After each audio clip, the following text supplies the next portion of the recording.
Fíjense, lo que había comentado anteriormente es que cuando nosotros desarrollamos el ejercicio de la rampa, nosotros desarrollamos una rampa que es una rampa directa que permite el movimiento de giro a la derecha, de tal forma que esa rampa se desincorpora por la derecha desde la vía principal y se desincorpora para por ese, por ese sentido desde el norte y se incorpora por la derecha a la vía secundaria en,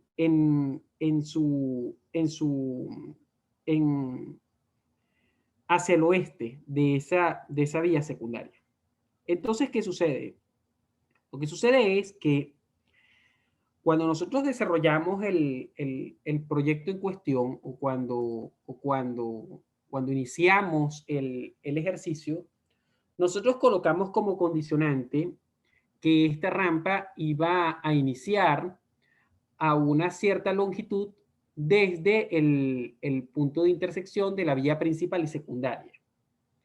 Y nosotros le dimos una distancia que iba a haber desde el punto de intersección sobre el center line hasta que iba a iniciar la rampa en cuestión. Claro, cabe destacar que nosotros medíamos la distancia desde el punto de intersección de las dos vías sobre el center line que teníamos hacia el norte, luego pasábamos hacia un lateral de la autopista para podernos ir hacia el lateral derecho en el sentido norte-sur para poder iniciar la rampa que nosotros teníamos. Y ese punto de intersección o ese punto de inicio venía siendo el vértice 7 de nuestra rampa.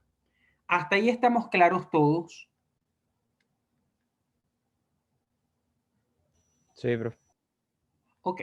Posteriormente, nosotros lo que hicimos fue que construimos una rampa condicionada que estaba a una longitud o a una distancia predeterminada, como dijimos anteriormente, del punto de intersección. Eso lo que quiere decir es que cuando nosotros vamos a desarrollar la rampa, nosotros tenemos que prefijarle para poder iniciar el proyecto un punto de inicio a la rampa. Pero prefijar eso no implica que yo a dedo o a un criterio personal le voy a colocar la distancia que yo quiera. No, la norma preestablece en su capítulo 10, creo, que hay unas distancias que son aconsejables para poder, para poder espaciarse uno desde los puntos de intersección o desde las rampas o desde los extremos iniciales y terminales de las rampas en cuestión. Eso que yo les acabo de nombrar ahorita, que es lo que nos está aconsejando la norma que nosotros estamos usando, se encuentra en la lámina, ya les voy a decir qué lámina específicamente estamos hablando.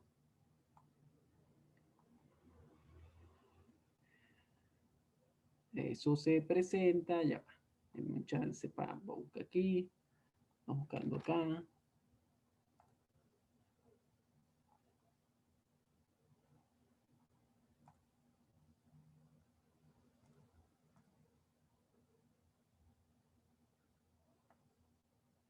Eso se presenta en la lámina número 62, donde se da donde se da unas combinaciones de pares de rampa y se dice o se aconseja cuáles son esas distancias aconsejables para poder iniciar las rampas que nosotros tenemos o la separación entre las rampas.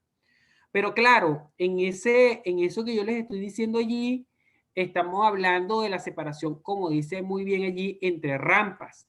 No estamos hablando directamente de la separación entre el punto de intersección de la vía principal y secundaria y el inicio de la rampa. pero nosotros estamos colocando un valor intermedio que está dentro de la norma. ¿Se entendió eso? Profe, ¿puede repetir el número de la lámina? Sí, la lámina es la lámina número 62. Lámina 62. En esa lámina 62, como les digo, se establece, no vamos a decir que se establece, se aconseja que hayan unas distancias de separación entre las rampas, que entre los extremos terminales e iniciales de las rampas. Y se dan unas referencias de las cuales nosotros nos valimos en nuestro ejercicio para poder desarrollar la rampa que nosotros desarrollamos. Por eso yo les dije que nosotros íbamos a tener una distancia de separación entre el vértice 5 y el vértice 6. ¿Hasta allí entendimos lo que les comenté ahorita? ¿O quieren que vuelva a repetir?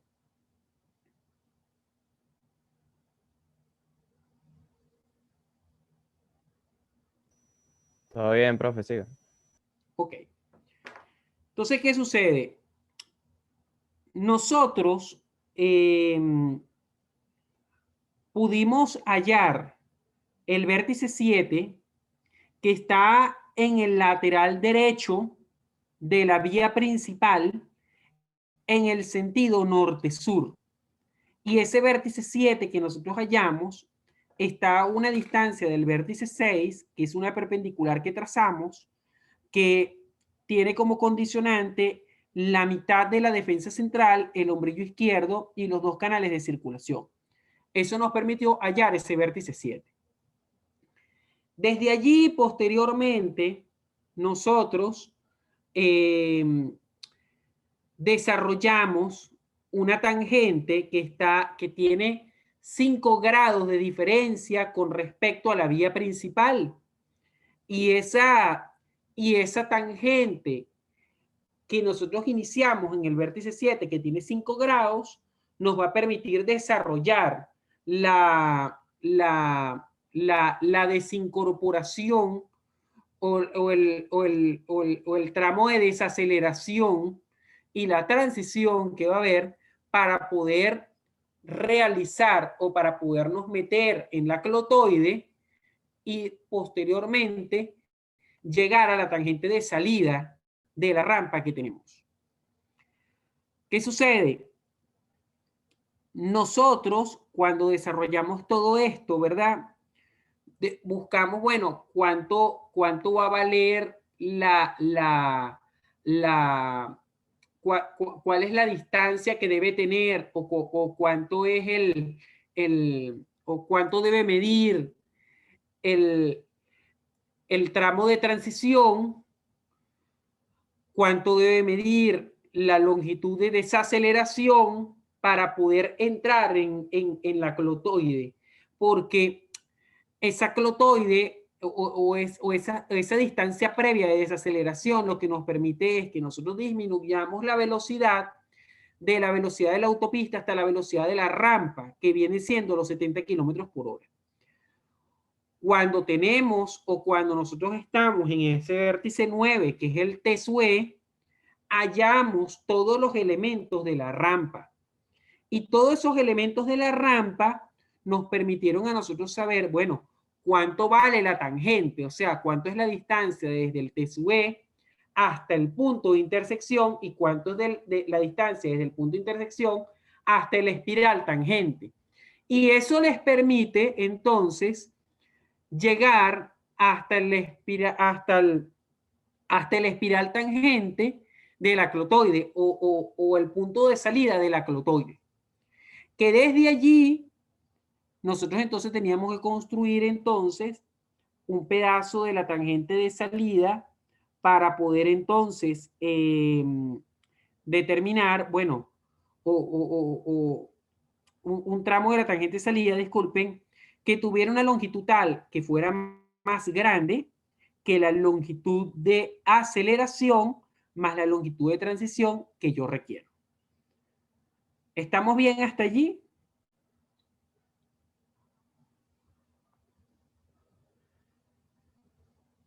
¿Aló? ¿Me escuchan? Sí, profe. Sí, profe, todo bien. Ok. Entonces, ¿qué sucede? Nosotros, cuando hicimos la recta de la tangente de salida y la intersectamos con la vía secundaria, nosotros deberíamos tener un punto o una coordenada que debería tener un valor más hacia el, que debería tener un valor que debería ser más chiquito que el de la intersección de la vía principal y secundaria, que estuviera más hacia la izquierda o más hacia el oeste en el gráfico que nosotros desarrollamos o en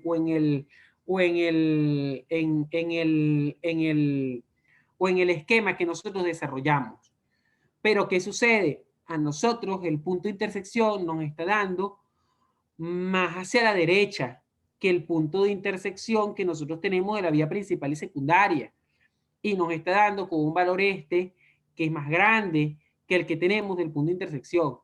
Por eso nosotros ya empezamos a presumir, según eso, o tenemos la consideración ya de una vez con los resultados que tenemos, que definitivamente la longitud que nos está dando es una longitud negativa, donde nosotros la longitud de transición más la longitud de aceleración es muy pequeña, que no nos está dando lo que nosotros realmente queremos y que por ende, nosotros ¿qué debimos haber hecho? Nosotros debimos haber hecho nosotros lo que debimos haber hecho fue que nosotros necesitábamos entonces tener una separación más grande o una distancia más grande entre el vértice 5, que era la intersección de la vía principal y secundaria, y el vértice 6, que era la distancia que nosotros estábamos dejando para el inicio de la rampa que nosotros tenemos en cuestión. ¿Se entendió eso o hay alguna duda adicional?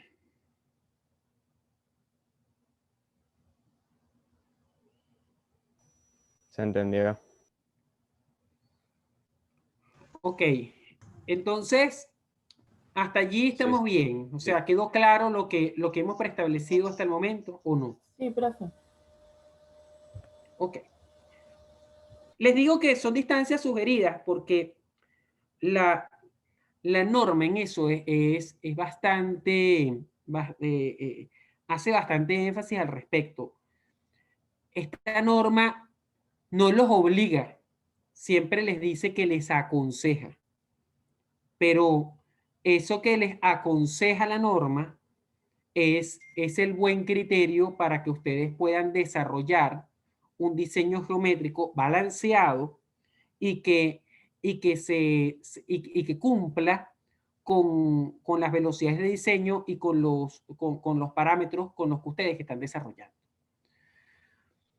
Ahora yo quisiera desarrollar con ustedes o empezar a plantear un ejercicio ya no de una rampa directa, sino que quisiera que hagamos una rampa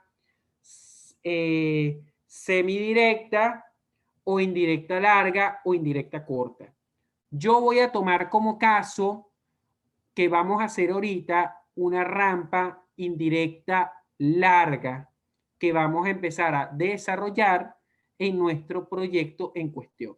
¿Les parece?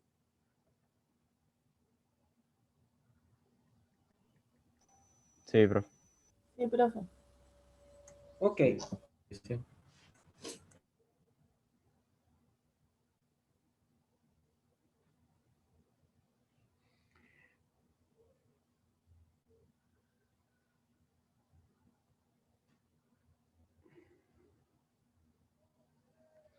Entonces vamos a hacer lo siguiente. Denme un chance un momento, ya va.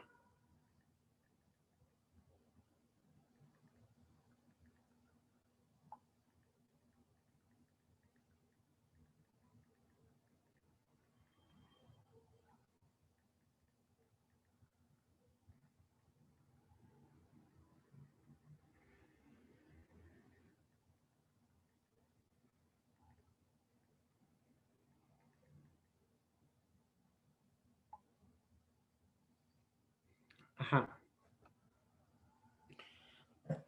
Entonces, para nosotros desarrollar un ejercicio de una rampa indirecta larga, vamos a hacer lo siguiente. Yo Vamos a reutilizar algunos de los datos de nuestro ejercicio precedente para nosotros hacer nuestra rampa indirecta larga. ¿Les parece? Entonces, fíjense. Entre las cosas que vamos a utilizar o que vamos a reutilizar para nuestro ejercicio que vamos a desarrollar en este momento, es que, fíjense, nosotros vamos a desarrollar, el ejercicio va a decir lo siguiente, si quieren anoten ahí. Desarrollar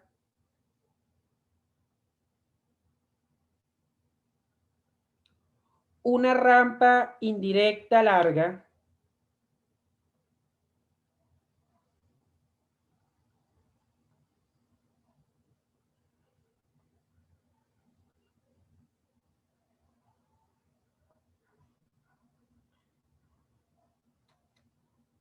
que inicia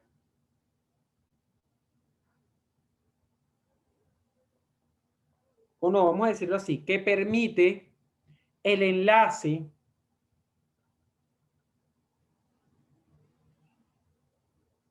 desde la vía principal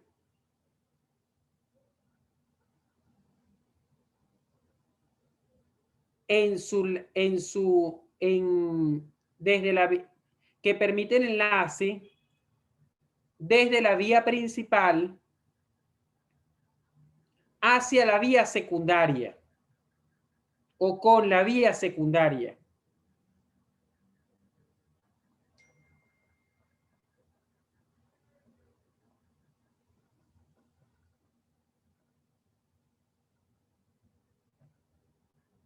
Teniendo los datos que se presentan o que se muestran a continuación.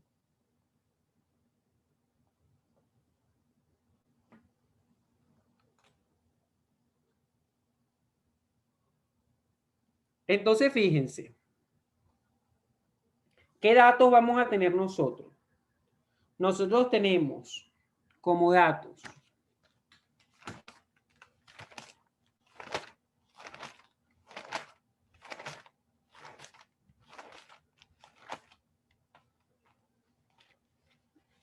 los vértices que van a definir la vía principal y la vía secundaria son los mismos, ¿entendido? Vértices B1, B2, B3 y B4 son similares a los anteriores, ¿entendido? A los previos.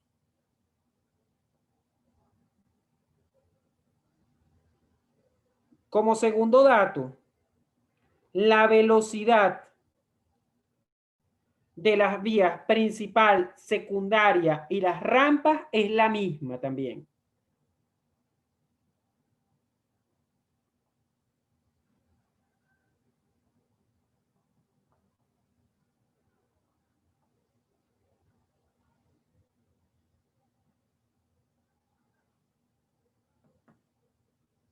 Tercero,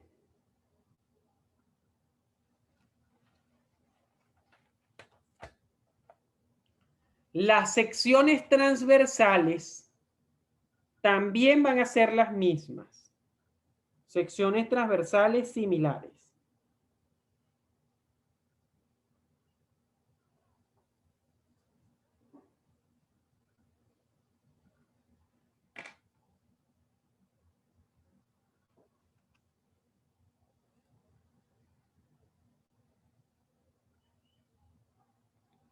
Pero vamos a cambiar lo siguiente, fíjense. ¿Qué cosas iban a cambiar?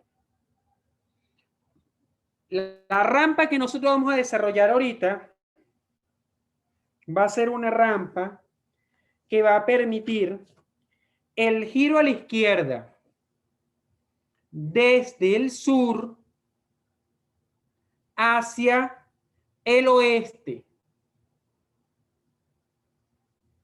Entonces, la rampa indirecta que vamos a desarrollar va a ser del sur hacia el oeste.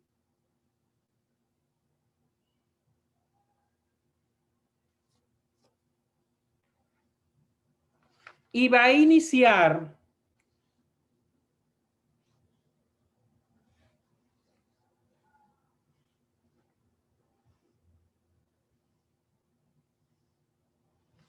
y va a iniciar a una distancia de 750 metros desde el punto de intersección.